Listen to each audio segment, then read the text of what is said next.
Hello friends, welcome back to the Eva Dentistry channel. Today we are again meeting with our new topic. The name of my topic is counseling of the parents of the counseling of the parents of the patient child, small child.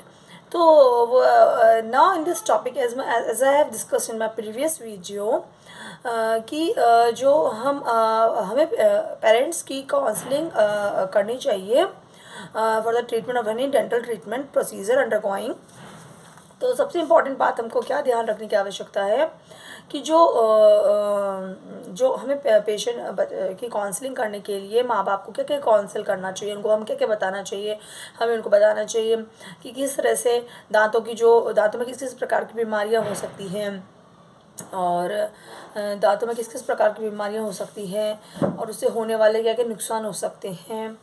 और हमें उनको ये बताना चाहिए कि इन बीमारियों में बच्चों को आप क्या खान पान में दे सकते हैं, और आप अपने बच्चों को किस तरह से मोटिवेट कर सकते हैं डेंटल ट्रीटमेंट के लिए। और आपको ये बताना पड़ेगा कि देखिए, आपको बच्चों को खान पान में क्या देना है, आपको दांत में कौन कौन सी बीमारियाँ हो सकती हैं, उनसे बचने के लिए आपको क्या क्या ट्रीटमेंट अंडरगॉन कराने पड़ेंगे। दांतों की सफाई के बारे में आप उनको बता सकते हैं। और आप ये भी जानते हैं कि जो महिलाएं गर्भावस्था में हैं उसमें डेंटल ट्रीटमेंट अवॉइडेड होता है, क्योंकि फर्स्ट और थर्ड ट्राइमेस्टर ऑफ प्रेगनेंसी में तो आप डेंटल ट्रीटमेंट के दौरान जो गर्भावस्था में जो महिला है उसको आप दवाई देंगे, वो दवाई देना निषेध है, क्योंकि वो माँ के खान पान के द्वारा बच्चे में जा सकती है। तो इसलिए वो बच्चा क्योंकि डेवलपिंग स्टेज में होता है, उसको ये दवाई देना अलाउड नहीं होता है। तो उस समय आपको डेंटल ट्रीटमेंट थोड़ा अवॉइड करना चाहिए। उसमें कोई घरेलू इलाज से ही दर्द को बंद करने की कोशिश करनी चाहिए।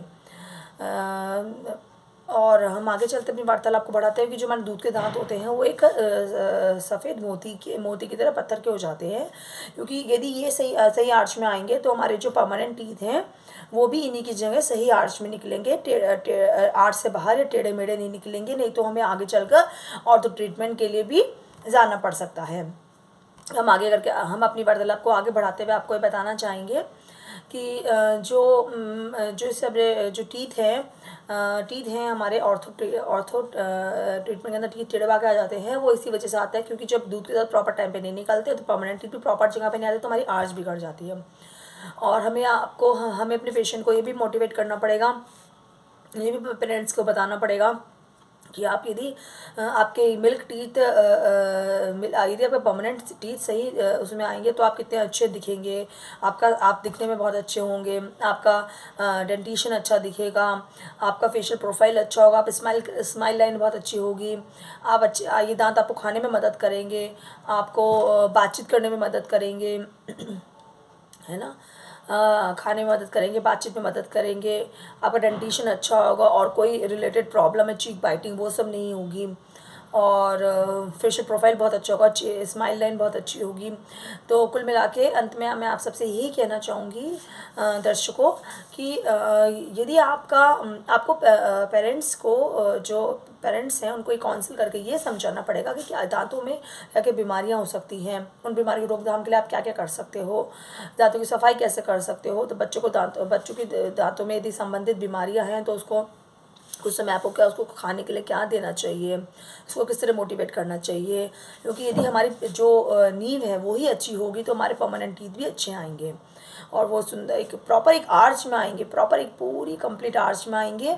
और उस आर्च पे ही जिस पे मिल्क टीथ हैं उसी पे परमानेंट टीथ आएंगे। उसमें आप बच्चों को खान पान में ऐसी चीज़ें जिससे उसकी ग्रोथ अच्छी हो, ग्रोइंग बच्चे हैं तो उसके फटाफट उसके परमानेंट टीथ आएंगे, बिल्कुल ईजिली गिर जाएगा। उसमें के लिए आपको डेंटिस्ट के पास बार बार दौड़ने की ज़रूरत नहीं पड़ेगी, और परमानेंट टीथ अच्छे परमानेंट टीथ आएंगे तो आपकी स्माइल लाइन बहुत अच्छी हो जाएगी, आपकी स्माइल लाइन अच्छी हो जाएगी और आपकी स्माइल लाइन अच्छी हो जाएगी, और आपको खान पीन मदद करेंगे, आपके बोलचाल में मदद करेंगे।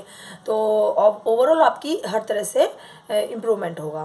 तो फ्रेंड्स, इन द एंड मैं अपनी बातचीत को यहीं विराम देना चाहूँगी। मैं आप सबके समक्ष फिर अपने नए वीडियो को लेकर फिर उपस्थित होंगी अपने नए जानदार टॉपिक को लेकर। अभी मैं आपको अपनी बातचीत को यहीं विराम देकर अपने वीडियो को ही मैं विराम दे रही हूँ और मैं आप सबके समक्ष नई वीडियो लेकर जल्दी ही उपस्थित होंगी friends. Have a nice day.